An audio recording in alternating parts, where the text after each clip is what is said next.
Hey babe, and anybody else watching, and welcome back to A Life Together. Exodus 14, 15, and 16 today. We looked yesterday at the last of the plagues. So that was the plague of the firstborn in Egypt.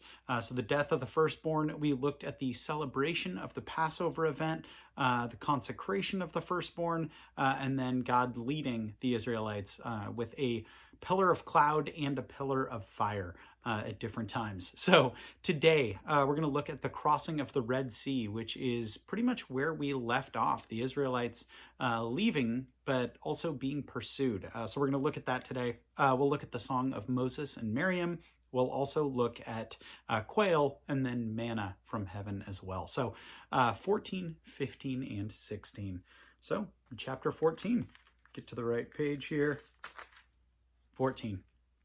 Then the Lord said to Moses, "Tell the Israelites to turn back and camp near Pi Hahiroth, between Migdol and the sea.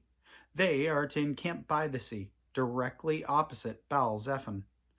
Pharaoh will think the Israelites are wandering around the land in confusion, hemmed in by the desert, and I will harden Pharaoh's heart, and he will pursue them. But I will gain glory for myself through Pharaoh and all his army, and the Egyptians will know that I am the Lord." So the Israelites did this. When the king of Egypt was told that the people had fled, Pharaoh and his officials changed their minds about them and said, "What have we done? We have let the Israelites go and have lost their services." So he had his chariot made ready and took his army with him. He took 600 of the best chariots, along with all the other chariots of Egypt, with officers over all of them. The Lord hardened the heart of Pharaoh, king of Egypt, so that he pursued the Israelites, who were marching out boldly.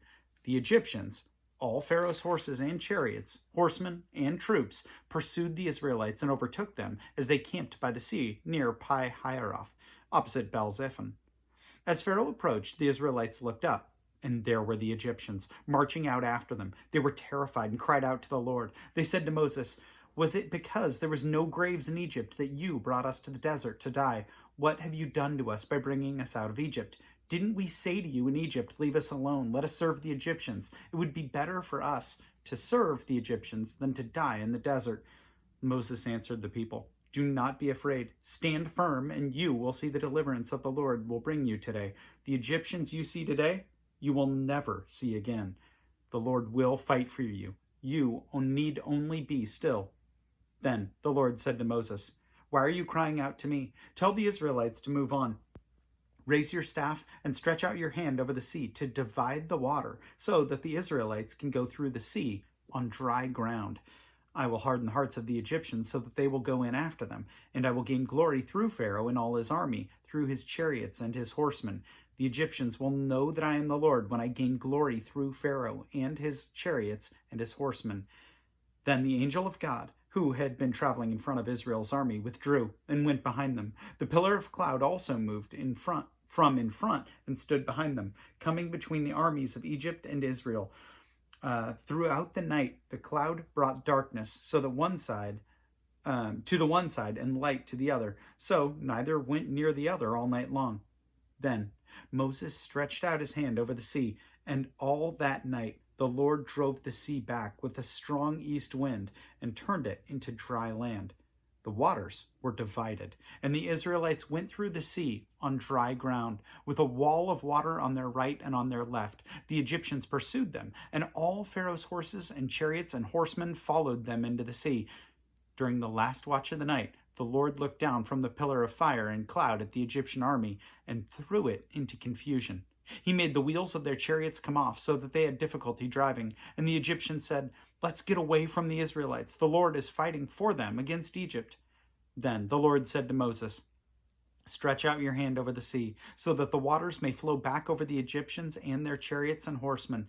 Moses stretched out his hand over the sea, and at daybreak the sea went back to its place. The Egyptians were fleeing toward it, and the Lord swept them into the sea.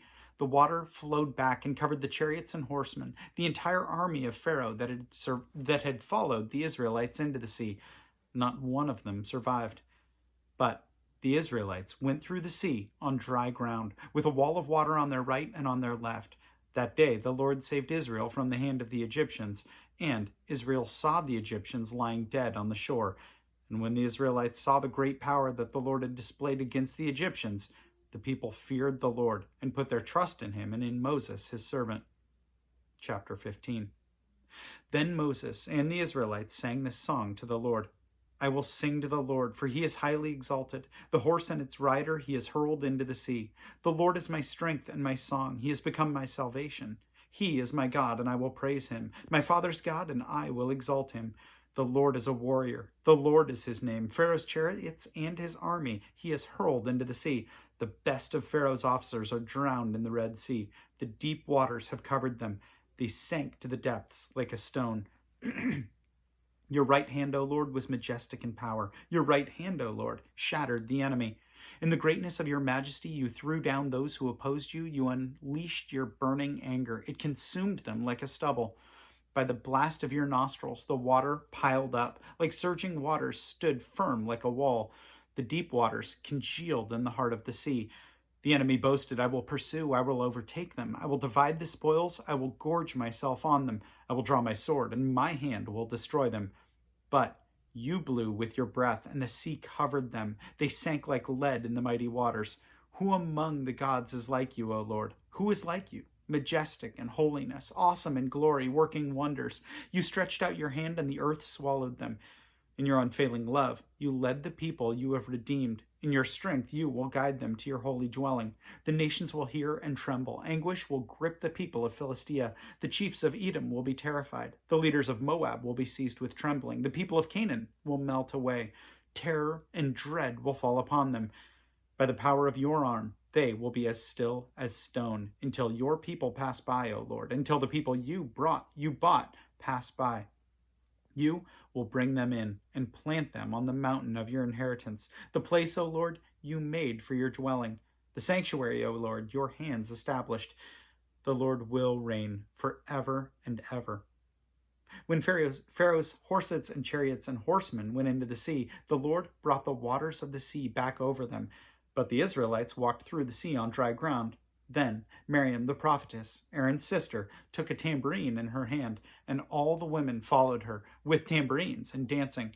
Miriam sang to them, Sing to the Lord, for he is highly exalted. The horse and its rider he has hurled into the sea. Then Moses led Israel from the Red Sea and went into the desert of Shur. For 3 days they traveled in the desert without finding water. When they came to Marah, they could not drink its water because it was bitter. That is why the place is called Marah. So the people grumbled against Moses, saying, What are we to drink? Then Moses cried out to the Lord, and the Lord showed him a piece of wood, and he threw it into the water, and the water became sweet.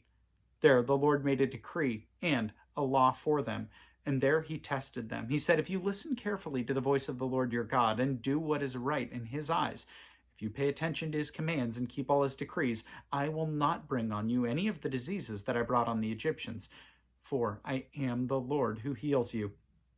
Then they came to Elim, where there were 12 springs and 70 palm trees, and they camped there near the water.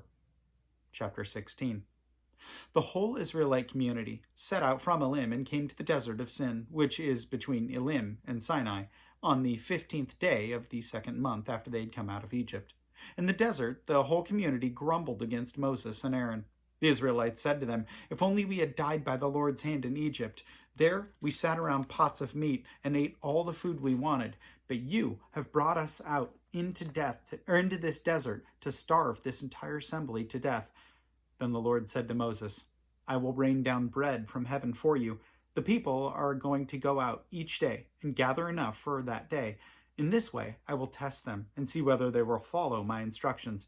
On the 6th day, they are to prepare what they bring in, and that is to be twice as much as they gather on the other days. So Moses and Aaron said to all the Israelites, In the evening you will know that it was the Lord who brought you out of Egypt, and in the morning you will see the glory of the Lord, because he has heard your grumbling against him. Who are we that you should grumble against us? Moses also said, You will know that it was the Lord when he gives you meat to eat in the evening, and all the bread you want in the morning, because he has heard your grumbling against him. Who are we? You are not grumbling against us, but against the Lord. When Moses told Aaron, Say to the entire Israelite community, Come before the Lord, for he has heard your grumbling. While Aaron was speaking to the whole Israelite community, they looked towards the desert, and there was the glory of the Lord appearing in the cloud. The Lord said to Moses, I have heard the grumbling of the Israelites. Tell them, at twilight you will eat meat, and in the morning you will be filled with bread. Then you will know that I am the Lord your God. That evening, quail came and covered the camp, and in the morning there was a layer of dew around the camp. When the dew was gone, thin flakes like frost were on the ground, appeared on the desert floor. When the Israelites saw it, they said to each other, What is it? For they did not know what it was. Moses said to them, It is the bread the Lord has given you to eat. This is what the Lord has commanded. Each one is to gather as much as he needs. Take an omer for each person you have in your tent. The Israelites did as they were told. Some of them gathered much, some little. And when they measured it by the omer, he who gathered much did not have too much, and he who gathered little did not have too little. Each one gathered as much as he needed. Then Moses said to them, No one is to keep any of it until the morning. However, some of them paid no attention to Moses. They kept part of it until morning, but it was full of maggots and began to smell. So Moses was angry with them. Each morning everyone gathered as much as he needed, and when the sun grew hot, it melted away. On the sixth day they gathered twice as much, 2 omers for each person, and the leaders of the community came and reported this to Moses. He said to them, This is what the Lord commanded. Tomorrow is to be a day of rest, a holy Sabbath to the Lord. So, bake what you want to bake and boil what you want to boil. Save whatever is left and keep it until morning.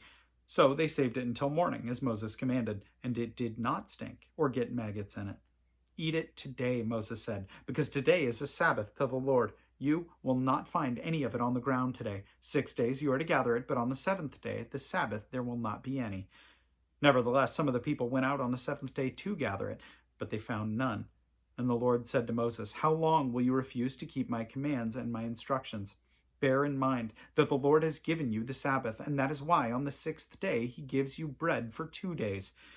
Everyone is to stay where he is on the 7th day. No one is to go out. So the people rested on the 7th day. The people of Israel called the bread manna. It was white like coriander seed and tasted like wafers made with honey. Moses said, This is what the Lord has commanded. Take an omer of manna and keep it for the generations to come, so that they can see the bread I gave you to eat in the desert when I brought you out of Egypt. So Moses said to Aaron, Take a jar and put an omer of manna in it. Then place it before the Lord to be kept for the generations to come. As the Lord commanded Moses, Aaron put the manna in front of the testimony, that is, that it might be kept. The Israelites ate manna 40 years until they came to the land that was settled. They ate manna until they reached the border of Canaan. An omer is 1/10 of an ephah.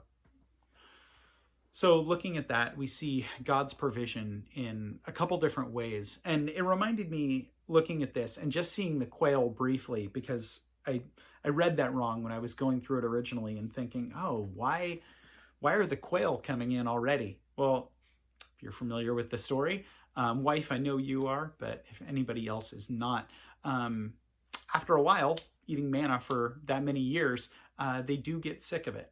And so quail come into the picture a little bit later on, and I want to say that's in Numbers, I think. So we'll see that a little bit later on. But we see God kind of preparing provision for them in 2 different ways. And one is in very by natural means. It says that the quail covered the camp. So quail came in, and I don't remember if it says they was driven by wind or not, but quail came into the camp, and so people had meat. And then in the morning, they had manna. So God provided the quail by a very natural means, by migration. They came into the camp. But he provided something entirely unheard of. So that substance of manna, they didn't have a word for it. Manna means, what is it? So they didn't even know. So God provided for his people. And I think it's in the same way that he does today, in ways that we would hope and we would, to a degree, expect, right? God provides for us through our jobs. He allows us to have the intellect to be able to hold jobs. He allows paychecks to come in. But he also allows things that we can't even begin to hope for, because we didn't expect this or know where God's provisioning could come from. And he does that all the time. And it's so, so important to remember that we don't rely too much on one and neglect the other. I don't want to rely all the time on God's provision for me and cease working. If God's given me a job and I'm not working and I don't go to work, or I do a bad job, or I say, God will provide. Well, God already has. He's provided that. But I don't put all my faith in that either, and so think God can't do anything beyond that. Anyway, worth praying about. God, I thank you for this time, and as always, Lord, I thank you so much for your word. We thank you for your provision, God, that when we partner with you, when we look to you and rely on you, Lord, great things can be done. Those can be things that you've provided in the past, Lord, that we can see with a new light. Or, God, those can be things that we didn't even know to expect. Either way, your provision is good because you are good. We thank you so much, Lord, and we thank you infinitely more so for the provision of your Son. And it's in his name we pray. Amen. Well, that is all I have today. For anyone watching, know that I appreciate you, and wife, love you tons. And I will plan on seeing you tomorrow. Have a good one.